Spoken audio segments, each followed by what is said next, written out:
안녕하십니까. 트랙산직입니다. 이덕일작 여인열전 정난정 편입니다. 사대부를 향한 저항자이며 사대부들의 공적 정난정. 문정왕후의 신앙동지. 정난정의 아버지 정윤겸은 부총관을 역임한 양반이었지만 어머니는 군령에 소속된 관비였습니다. 조선은 양반의 수가 증가를 막기 위해 신분이 다른 두 남녀 사이에 난 자식은 어머니의 신분을 따르는 종모법을 실시했는데, 난정은 이 법에 따라 출생과 동시에 천인이 되었습니다. 정난정은 의무만 있고 권리는 없으며 심지어 물건처럼 매매되는 자신의 신세를 저주했습니다. 결혼해서 자식을 낳으면 역시 천인이 될 수밖에 없다는 점이 그를 더욱 절망케 했습니다. 중국은 서울을 그다지 차별하지 않는데 왜 조선만 유독 엄격히 적서를 구별하는지 이해할 수 없었지만 그것은 엄연한 현실이었습니다. 조선은 오직 양반과 적자만을 위한 나라였습니다. 난정은 양반 적자 출신인 윤원형이 이런 의식이 강하지 않았기 때문에 좋아했습니다. 윤원형이 조선 사대부들의 경멸에 맞지 않는 불교를 신봉하는 점도 그녀가 그를 좋아하는 이유 중 하나였습니다. 명종실록은 윤원영이 중에게 시주하고 부처에게 비는가 하면 산에 제사를 지내고 불경을 외는 등 하지 않는 짓이 없었으며, 또 그의 집 대청을 신받드는 곳으로 만들어 굳게 닫아 걸고 그의 첩 난정만이 그곳을 출입했다고 비난하고 있지만은, 난정은 오히려 이런 점 때문에 윤원영이 더욱 좋았던 것입니다. 난정은 불교를 매개로 윤원영은 물론 대비 문정 왕후와 신분을 뛰어넘는 동지가 될 수 있었습니다. 문정 왕후는 어린 명종을 대신해 수렴 청정하게 되자 조선의 국시를 불교로 바꾸기로 결심했습니다. 조선의 국시는 성리학이었으므로 이는 유학자들의 엄청난 반발을 받을 것이었습니다. 그러나 불교에 대한 문정 왕후의 뜻은 더욱 굳어져 금강산에서 수행한 승려 보우를 발탁해 명종 3년 1548년 서울의 봉원사 주지로 임명했습니다. 문정 왕후는 나아가 봉원사와 봉선사에 잡된 사람들의 출입을 금한다는 내용의 방을 붙이게 하였습니다. 여기서 말하는 자비는 유생들이었습니다. 유생들은 절에서 과거 공부를 한다는 이유로 승려들을 종처럼 부리는 등 갖은 행패를 부렸던 것입니다. 승려들의 시중을 받으며 과거 준비를 하는 것이 이미 관례가 되었기 때문에 유생들은 이에 심하게 반발했습니다. 그러나 문정 왕후와 보우는 유생들의 사찰 출입을 금지시키는 묘안을 생각해냈습니다. 경국대전의 유생이 절에 올라가는 것을 금지하는 법을 적용하는 것이었습니다. 이 법은 유생들의 불교 신방을 막기 위한 취지의 법이었으나 유생들이 공부한다고 사찰에 올라 폐를 끼치는 것을 막는 데 적용한 것이었습니다. 문정 왕후의 이런 조치는 급기야 명종 4년 9월 유생들과 충돌하게 되었습니다. 유생들이 정인사와 회암사에서 기물을 파괴하며 난동을 부렸던 것입니다. 정인사는 덕종, 성종의 부친, 능침사이고 회암사는 태종의 능침사였음에도 불구하고 난동을 부린 것입니다. 문정 왕후는 명종에게 가장 크게 소란을 피운 황원징의 식년 과거 응시를 정거, 과거 응시를 금지시키도록 하였습니다. 유생들의 회암사 난동은 보우를 겨냥한 의도적인 행위였습니다. 회암사는 보우가 한때 수도했던 곳이기 때문입니다. 승정원에서는 유생이 절에 올라가는 것을 금지하는 법이 비록 건국대전에 실려 있긴 하나 조정조부터 유생이 절에 가 독서하는 것이 오래된 풍습이니 조정 4대 붙이고 절에 가서 독서하지 않은 사람이 누가 있습니까? 라며 유생들을 용서해 줄 것을 추청했으나 명종은 문정 왕후의 지시를 어길 수가 없었습니다. 문정왕후는 사대부들의 반대를 무릅쓰고 불교 정응책을 계속 펼쳤습니다. 명종 5년 1550년 선교, 선종과 교종, 양종을 부활시키는 비만기를 내리고 이듬해 선종과 교종을 부활시킨 것입니다. 문정왕후는 보우를 판선종사 도선사로 임명해 선종을 총괄하게 하고 연산군 10년 1504년 폐지되었던 승과를 부활시켰습니다. 그간 사대부들에게 짓눌려 숨지겠던 불교는 문정 왕후의 섭정을 만나 긴 잠에서 깨어나 기지개를 켜기 시작했습니다. 그런데 문정 왕후의 불교 정응책을 앞장서 수행한 남성이 승려 보우라면 여성은 난정이었습니다. 문정 왕후와 보우가 폐지되었던 선교 양종의 부활과 승과 부활 등 제도적인 측면에서 불교를 국시로 바꾸기 위해 노력했다면 난정은 불사중창이나 불교 행사 등 생활적인 측면에서 불교 증을 위해 노력했습니다. 연려실기술은 폐관잡기를 인용해 난정이 쌀 두어 섬 밥을 지어 말 두어 필에 싣고 두목포 같은 곳에 나가 물에 던져 주었다고 적고 있습니다. 사대부들의 시각에 쓰여진 이 글은 난정이 물고기에게 먹여 그 공덕으로 복을 얻으려 하기를 해마다 두세 차례씩 했다고 비판하고 있지만 독실한 불교 신자였던 난정은 이런 비판에 개의치 않았습니다. 난정이 문정 왕후를 사로잡을 수 있던 것도 깊은 불신 때문이었습니다. 나라의 최고 어른 문정 왕후와 서울 출신 난정이 동지가 될 수 있었던 것은 바로 불교라는 공동 신앙 때문이었습니다. 서울 차별철폐. 난정이 윤원영과 낳은 자식들은 종목법에 따라 천적, 천인의 호적을 따를 수밖에 없었습니다. 난정이 천인이기 때문이었습니다. 난정은 자식들을 천적에서 지울 수만 있다면 무슨 일도 마다하지 않으리라고 결심했습니다. 조선 사대부들은 심지어 적서, 적자와 서자의 구분과 기천의 분별은 청경지의 하늘이 정한 도리라고까지 주장했습니다. 난정은 이 청경지의를 무너뜨리기로 결심했습니다. 그에게는 불신 깊은 문정 왕후가 있었던 것입니다. 드디어 난정은 자신의 자식들을 천적에서 빼내는 데 성공했습니다. 연려실기술은 명종 4년 1549년 9월 명종이 공신들을 불러 연회를 베풀고 윤원영이 막대한 공이 있었으나 보답할 일이 없었으니 그 자녀를 다른 집 적자와 통혼할 수 있게 한다고 정교를 내렸다고 전하고 있습니다. 그 자녀는 물론 난정의 자식들을 의미했습니다.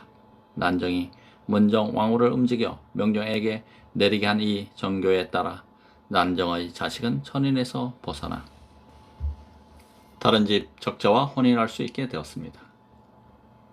그러나 난정은 여기에서 만족하지 않았습니다. 조선에서 사람 대접을 받으려면 벼슬을 해야 했습니다. 그는 자식들이 벼슬길에 나설 수 있는 권리를 갖게 했으며 나아가 그 자신도 직첩을 획득했습니다.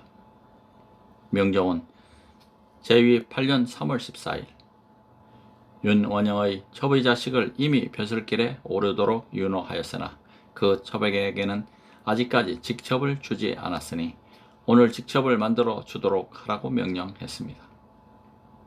난정이 직첩을 획득했다는 것은 중요한 의미가 있습니다.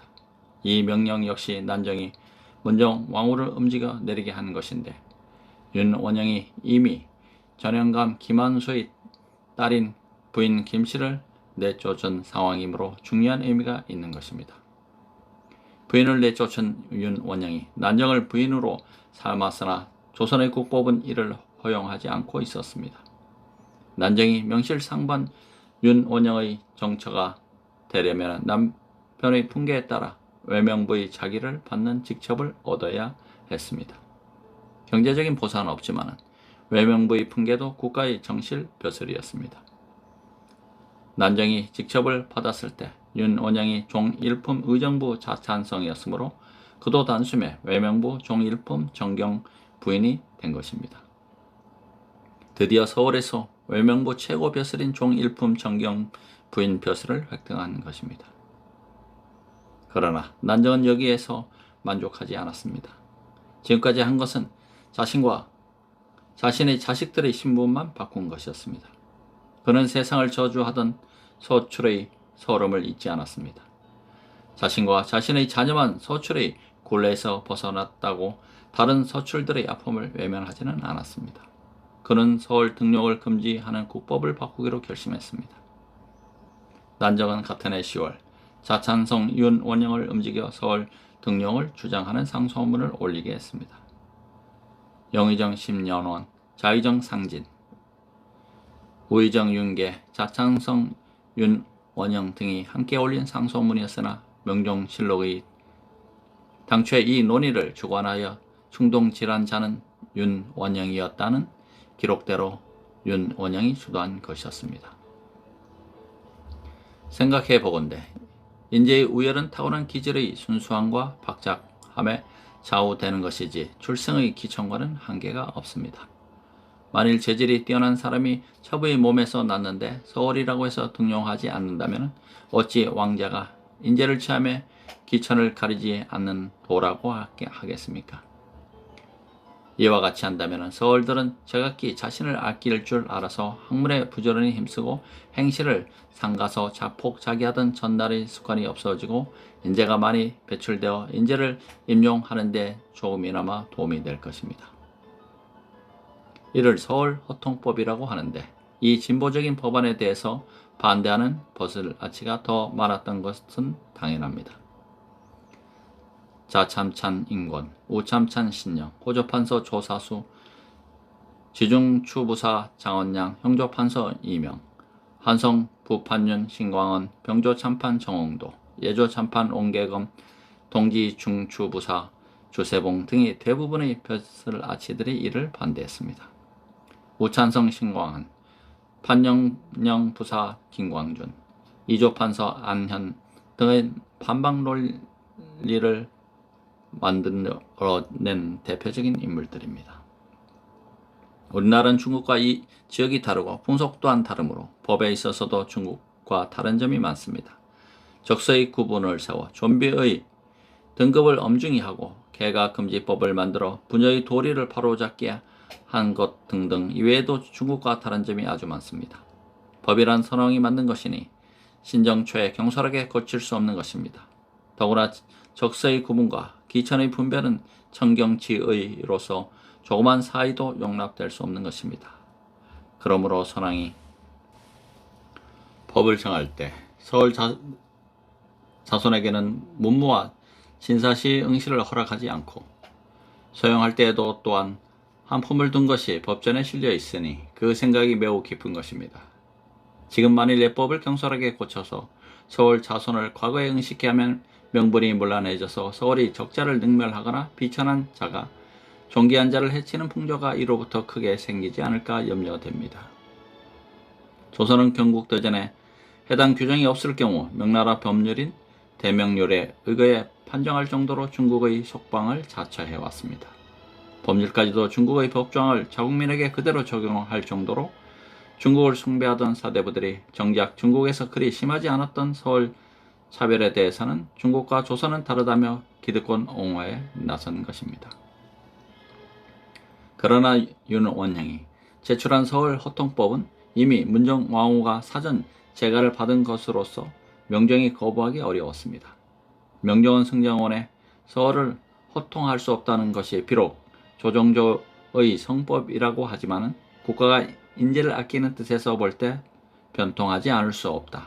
대체로 상공의 의덕에 의하여 양첩이 아들로서 양처를 취했을 경우에는 손재에 이르러서 허통하고 천첩의 아들로 양처를 취하였을 경우에는 증손에 이르러 허통하라고 명령을 내렸습니다.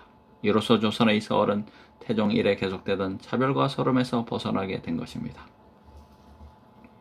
그러나 이는 대다수 벼슬아치들의 반대 속에서 이루어진 것이었습니다. 이 해를 기록한 사과는 회의하는 날 조정 신하들 중 태반이 그 논의에 대해 그러다 했으나 음흉한 정사룡, 간산 곤찬, 호황된 신통원, 나약한 채세영 등이 협조하여 마침내 그 논의를 식견있는 선비치고 그 누가 통탄하지 않았겠는가. 당초에는 논의를 주관하여 충동질한 자는 윤원영이었고 여기에 빌붙어서 창의한 자는 윤춘년이다 라고 법안 통과를 비난했습니다. 서울 호통법은 난정의 강력한 의지가 만들어낸 법입니다. 서출이 한을 풀고 다시는 서출이란 이유로 좌절하는 인생이 없게 하려는 난정의 강한 의지가 윤원영을 통해 관철된 것이었습니다. 윤원영은 살인파를 탄압했기 때문에 훗날 살인파에 의해 모든 것이 부정되었지만 적어도 서울 호통법에 관한 윤원영은 조선 전 역사를 통틀어 그 유래를 찾기 어려울 정도의 진보적 애민적 정치가였습니다. 문정왕후의 사망. 난정은 천인들과 서출들이 주인들과 적출들에게 당하는 억울함을 충분히 체험했고 이를 동정했습니다. 이런 소문을 들은 전국 각지 억울한 일을 당한 노비들이 그들 부부에게 몰려들었습니다. 명정실록의 윤원영 부부가 죄짓고 도망한 자들을 불러들여 소굴을 만들어 놓으니 죄를 지은 노복들이 서로 이끌고 모여들어 그 수가 대단히 많다라는 기록은 이런 상황을 말해주는 것입니다. 난정은 서울과 노복들의 억울함을 깊이 동정했습니다. 그에게 사람은 모두 같은 부처요 보살이었습니다. 난정은 문정왕후와 손잡고 조선을 불교 국가로 만들어 갔습니다. 그러나 사대부들은 달랐습니다. 그나마 사대부들이 쿠데타를 일으키지 않은 이유는 명종은 유학자라는 사실을 알고 있었기 때문이었습니다. 성리학으로 무장한 조선의 사대부들은 난정을 저주하면서 문정왕후가 세상을 떠나기만을 기다렸습니다. 그날 문정왕후가 취했던 모든 불교 정책들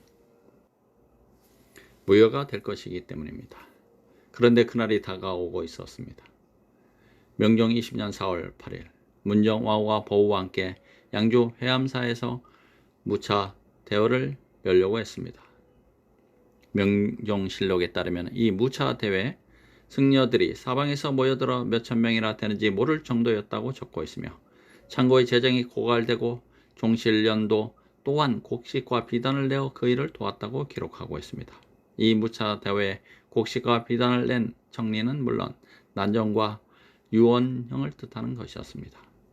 그런데 무차 대회는 4월 5일 중지되고 말았습니다. 문정왕후가 병에 걸렸기 때문입니다. 명종실록의 자전이 그 계율에 따라 목욕 재개하고 소식, 고기를 먹지 않는 것을 하기를 수십여일 동안 하다가 병환이 나기에 이르렀다는 기록처럼 무차 대회에 지극정성을 쏟은 것이 지나쳐서 병이 난 것이었습니다. 문정왕후가 무차 대회에 지극정성을 쏟은 이유는 명종에게 후사가 없기 때문이었습니다. 명종의 외아들 순앤세자가 2년 전 1563년 13살의 어린 나이로 죽은 후 아직 아이가 생기지 않았고 있었습니다. 문정왕후가 명종에게 아들이 생기게 해달라고 간절하게 빌었던 것입니다. 그러나 사대부들은 사직을 잇기 위한 등남의 간절한 기도는 외면한 채 부처에 헛되이 빌다가 병을 얻었다고 조롱했습니다. 대천 일기는 문정왕후가 4월 초파일 전날 죽었다고까지 기록하고 있습니다. 보가 마음대로 떠벌려 불교가 크게 성하니 4월 초파일에 장차 회암사에서 무차대회를 행하려 하는데 비용이 국고를 거의 비게 하고 팔도의 승려와 백성들이 분주히 몰려드는데 때는 곧 4월 7일이었다. 문정왕후가 갑자기 이날 승하하니 승려와 백성들이 놀라 흩어졌다. 끝내 불사가 이루어지지 못하였다. 4월 초파일의 무차대회를 위해 불교도들이 대거 모이던 4월 7일 갑자기 문정왕후가 사망에 무산되었던 것이다. 그러나 문정왕후는 4월 7일이 아니라 4월 6일에 사망했습니다. 그리고 무차대회는 문정왕후가 죽어서 무산된 것이 아니라 문정왕후의 병환이 유중해진 4월 5일 이미 왕명으로 중지된 뒤였습니다. 죽음을 예감한 문정왕후는 언서 유교, 한글 교서를 대신들에게 내렸습니다. 개해년 1563년에 갑자기 국본 세자를 읽고 망극하던 중 세자가 탄생하기를 내가 날마다 바랐는데 뜻밖의 우연히 이 병을 얻어 장차 보존하지 못하게 되었으니 오직 조정의 제신이 상에게 충성을 다하기를 바랄 뿐이요. 문정왕후는 이처럼 등남의 간절한 바람을 진술한 후 주상에게 충성을 다하는 일과 주상이 계속 고기를 먹는 것 하는 이 일을 내 소망대로 일치에 따르고 어금이 없으면은 내가 비록 지하의 영이 되더라도 또한 감격할 것이라고 말했습니다. 병약한 명종이 고기를 먹지 않는다며 슬퍼하다가 병이 날 것을 우려해 임금에게 고기를 먹게 하라는 유언이었습니다. 그는 또한 자신이 부리던 나인들의 신력을 면제해 줄 것을 요구해 아래 사람들에게 대한 배려를 나타냈습니다.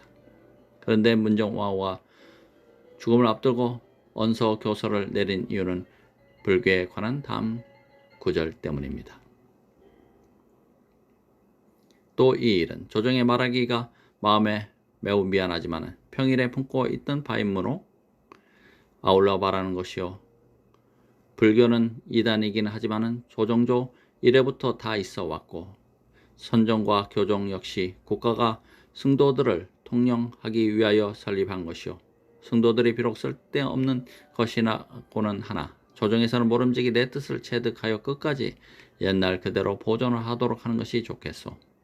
옛사람 말에 평상시에는 불도를 섬길 수 없지만 부모에게 가나하여도 만일 고치지 않으면 그대로 따랐다 하였으니 주상이 이단을 금지 억제하더라도 조정에서는 모름지기 내 뜻을 따로. 문정왕후는 명종이 불교를 금지하더라도 불교를 억압하지 말라고 조정 대신들에게 부탁했으나 이는 허망한 바람이었다. 오히려 사대부들이 명종보다 더욱 불교에 적대적이었기 때문이다. 과연 문정왕후가 사망하자마자 사원부를 필두로 불교 억압을 주창하고 나섰다. 문정왕후가 사망하자 표적으로 떠오른 인물은 승려 보우였다. 대감과 김충갑 등 대학생들은 보우를 죽이고자 거듭 청하였다. 이는 이미 예견된 일이었습니다. 문정왕후가 살아있을 때도 보우를 공격하는 상소는 끊이지 않았던 것입니다. 면정 5년 선종 양종을 부활하려는 문정왕후가 비만기가 발표된 후 6개월 사이에 보우를 죽이라는 추청이 75개나 되었던 것입니다.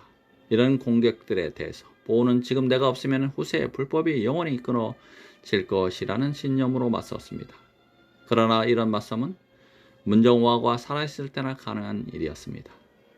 자신을 죽이라는 상소가 잇따르자 보우는 한계산 설악사로 응거했습니다. 한때 금강산에 입산 수도했던 율곡이인은 논요승 보우소를 올려 보우를 귀양 보내라고 추청했습니다. 명종은 이에 따라 그를 제주도로 귀양 보냈습니다. 문정왕후가 없는 조선에서 보우의 목숨은 보존될 수 없어서 곧 제주 목사 변협에게 맞아 죽고 말았습니다. 난정에 대한 공격. 보우는 문정왕후의 장례가 끝난과 동시에 공격당했지만 아직 난정과 윤원영에 대한 공격은 시작되지 않고 있었습니다. 비록 문정왕후는 죽었지만 윤원영은 영의정을 역임한 거물에다가 명종의 외삼촌이었기 때문입니다. 명종의 의중이 어디에 있는지 알 수 없었기 때문에 윤원영을 함부로 공격할 수는 없었습니다. 그러나 명종은 과거에도 이 양을 중용해 윤원영을 견제했을 정도로 윤원영을 탐탁하게 여기지 않았습니다. 다만 자신이 먼저 나서서 외삼촌을 공격하는 모양새를 보이기는 싫었습니다. 그러나 아무도 윤원영을 공격하지 않자 명종은 자신이 직접 나서기로 결심했습니다. 명종은 경련에서 한나라 문제가 외삼촌 박소를 죽인 사건에 대한 시비를 물었습니다. 눈치 빠른 사대부들은 이 질문이 윤원영을 공격하라는 신호라는 사실을 알아차렸습니다. 과연 명종 20년 8월 3일 대선 이탁과 대사관 박순이 윤원영을 탄핵하는 첫 포문을 열었습니다. 이들은 여러 가지 사례를 들어 윤원영을 공격했는데 그 첫 번째 사유가 난정에 관한 것이었습니다. 첩으로 정처를 삼는 것은 춘추에서 크게 경계한 일입니다. 예로부터 이런 일이 더러 있기는 하였으나 이는 모두 제왕이 한 일이고 신하로서는 차마 행할 수 없는 일입니다. 그런데도 윤원영은 방자하게 명부를 무시하고 조정을 협박하여 임금의 총명을 속여 첩으로 부인을 삼기까지 하였습니다. 이들은 또 문정왕후의 환우가 크게 악화되었을 때 첩을 보내어 사과와 다름없이 제멋대로 대내로 들어가서 날마다 삼전에게 직접 문안 드리게 하였다면서 난정이 문정왕후를 문병한 것까지 문제 삼았습니다. 난정이 약을 올린 사실은 내에게 호령하며 함부로 자백을 올렸다라는 비난으로 돌아왔습니다. 조선의 사대부들에게 난정은 보호와 마찬가지였습니다. 한번 입이 열리자 하루에도 여러 차례 난정과 윤원영을 공격했습니다. 상부에서 명종 20년 8월 적실과 첩실은 분별이 엄중하며 명호가 한번 정하여지면 하늘과 땅을 바꿀 수 없는 것과 같은 것이라며 난정이 부인이 된 것은 조정이 200년 동안 구축해온 명분과 사람이 지켜야 할 도리를 무너뜨린 것이니 그녀의 부인첩을 도로 거두어 정처와 첩실의 명분을 바르게 하라고 상소했습니다. 명종은 일단 거부하는 제스처를 취하다가 한 달 후에 윤허했습니다. 이로써 난정은 외명부의 벼슬을 잃고 다시 첩실로 강등되었습니다. 그러나 이것이 끝이 아니었습니다. 명종은 8월 27일 윤온영의 관작을 삭탈하고 방기 전리시켰는데 그나마 기양 보내지 않은 것이 문정 왕후의 동기인 점을 감안한 것입니다.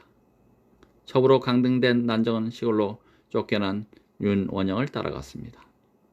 윤원영과 정난정은 교화로 갔다가 언제 보복당할지 몰랐기 때문에 다시 강음으로 옮겼습니다. 율곡이가 석담일기에서 윤원영이 강음으로 옮겨가서 그 첩 난정과 매일 울분을 머금고 서로 마주보고 울기만 하였다고 적고 있듯이 문정 왕후의 죽음과 동시에 시작된 몰락은 끝을 몰랐습니다. 윤원영의 족제인 예조판서 윤춘년도 쫓겨났고 난정 아들의 장인이었던 전 동래부사 최홍도도 공격받았습니다. 드디어 정난정에 대한 표적 사격이 시작되었습니다. 그해 9월 8일 윤원영의 전부인 김씨의 계모 강씨가 정난정을 고발하는 소장을 형수에 올렸던 것입니다. 공격의 핵심은 난정이 전부인 김씨를 독살했다는 것이었습니다. 쫓겨난 김씨가 음식을 구하자 난정이 김씨의 옛 여종이었던 구슬을 시켜 독약 넣은 음식을 주어 독살했다는 것입니다. 형조는 이 사건이 강상에 관한 중대한 사안이라며 의금부로 이첩했습니다. 의금부의 수사는 혹독했습니다. 의금부는 구슬리는 물론 10여 명에 달하는 김씨의 옛 사왕과 요정들을 소환해 문초했는데 짜 맞춘 대로 구도대로 진술하기를 거부하는 여성들은 심한 고문을 당하였습니다. 의금부에서는 10월 14일 구슬 등을 추물했더니 정난정의 지휘를 받아 김씨를 살해했다는 정상이 명백해져서 의심할 여지 없다며 난정의 체포와 추국을 요청했습니다. 이는 난정을 잡아다 심한 고문으로 죽이겠다는 말이나 다름이 아니었습니다. 이따만 해도 명종은 정난정이 어찌 직접 김씨를 죽였겠으며 또 어찌 아래 것들을 교사하기까지 했겠는가라며 윤호하지 않았습니다. 그러나 의금부가 원하는 것은 사건의 진상이 아니라 난정의 목숨이었습니다. 명종은 어머니 무덤에 불이 돋기도 전에 어머니 동기를 내쫓고 어머니가 사랑했던 여인마저 장하의 귀신으로 만들기는 너무 빠르다는 생각에 일단 거부했습니다. 난정은 명종이 자신의 부인 첩을 거두라는 주장을 한 달 동안 거부하는 채 하다가 윤호하는 것처럼 이번에도 종국에는 허락하리라는 사실을 알고 있었습니다. 그런데 10월 22일 의금부의 보고는 전날과 다른 것이었습니다. 전일 형만 사람은 이제 모두 죽고 단지 주거리만 남았습니다. 정난정이 김씨를 독살한 일의 정상은 온 집안 여종들이 이미 다 이실직화에 분명히 드러나 의심이 없습니다. 정난정을 잡아다 옥사를 끝내소서. 이는 10월 14일에 보고한 구슬 등을 추국했더니 정난정의 지위를 받아 김씨를 살해했다는 정상이 명백해졌다는 내용이 거짓임을 스스로 드러낸 것이었습니다. 이미 내용을 자백했다면 더 이상 고문이 필요 없었습니다. 10여 명의 투옥자가 모두 형문을 받다가 죽었다는 것은 모두가 심한 고문에도 불구하고 혐의를 전면 부인했다는 뜻의 다름 아닙니다. 형문을 받은 노비들은 모두 전 주인 김씨 소속이었음에도 불구하고 끝까지 난정을 보호하다가 죽었다는 사실은 불교도 난정이 평소 요정들을 어떻게 대우했는지 짐작하게 해줍니다. 관련자들이 모두 죽은 상황에서 정난정을 신문하자는 주장은 심한 고문으로 죽이자는 주청이나 다름없었습니다. 이에 대해 명종은 이 옥사의 내용을 보니 원안에서 나온 것 같다. 요정들이 이제 다 죽었으니 여기에서 그쳐야 한다. 정난정을 잡아다 추구할 필요가 없다고 거부했습니다. 그러나 정난정은 명종을 믿지 않았습니다. 자신의 작첩을 해소하자고 요청했을 때 몇 번 거부하다가 허락한 사실을 잊지 않고 있었습니다. 양사와 홍문관에서는 연일 난정을 잡아다 추구하자고 주청했는데 명종이 아직은 거부하는 자세를 취하고 있지만 조만간 금부 도사가 당도할 것으로 난정은 믿었습니다. 명종실록에 난정이 항상 독약을 가지고 다니면서 사사가 여기에 이르렀으니 반드시 나를 잡으러 올 것이다. 그러면 나는 약을 먹고 죽을 것이다. 라고 말했다고 기록되어 있듯이 그는 죽음의 날을 기다리고 있었습니다. 드디어 운명의 날인 명종 20년 1565년 11월 13일 윤원영의 집종이 금부도사가 금방 오고 있다고 급히 소식을 전했습니다. 이 이야기를 들은 난정은 평소 결심한 대로 남에게 제재를 받느니 스스로 죽음만 못하다며 약을 마시고 자결하고 말했습니다. 난정이 죽자 그를 가슴 깊이 사랑했던 윤원영도 뒤를 따라 음독 자살했습니다. 그런데 명종실록은 금부도사가 난정을 잡으러 온 인물이 아니라 평안도 진장을 잡아가지고 금교역에서 말을 바꿔 타고 있던 중이었는데 종이 잘못 보고 전한 것이라며 두 사람의 죽음을 조롱했습니다. 열려시기술은 석담일기와 자예필담을 인용해 일설에는 이라며 다른 내용을 전하고 있습니다. 윤원영이 자살을 계획으로 짐주에 독약을 가지고 다니며 난정에게 만약 들리는 말이 있으면 나에게 마시게 하라고 전했고 벽제 영리에게도 만약 나를 잡으라는 명이 있으면 내게 먼저 통지하라고 말했는데 영리가 황해도로 가는 도사를 잘못 알고 윤원영의 고에서 원영이 짐주를 마시고 자살했다는 것입니다. 그리고 난정이 다시 전한 신분의 기생을 만들었다고 적고 있습니다. 즉 난정이 이때 죽은 것이 아니라 다시 기생이 되었다는 것입니다.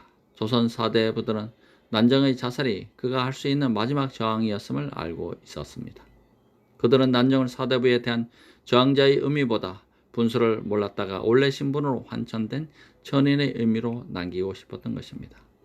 그래서 적서와 기천의 분별이라는 청경지의에 따라 다시 천인이 되었다는 것을 조선의 모든 서출과 천출들에게 각인시켜 다시는 신분을 뛰어넘을 생각을 못하도록 만들고 싶었던 것입니다.